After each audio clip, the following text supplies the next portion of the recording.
Hey Dennis, came by real quick while I was next door and decided I'd give the Squire one more chance to take a charge. Got the gauges hooked up where they need to be, of course.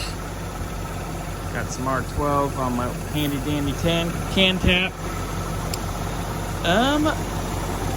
Our pressures on both sides, all these valves are closed, so we're reading directly off the unit here.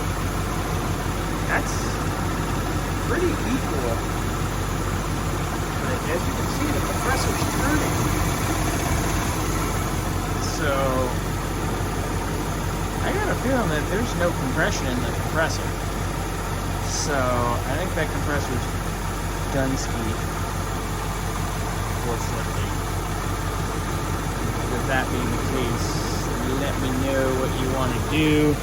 Do you want me to look up get it rebuilt, give you a kind of a ballpark on that, because I can get it rebuilt locally or get us a reman from somewhere. But we've got R12, so we can charge it when it's time. You let me know.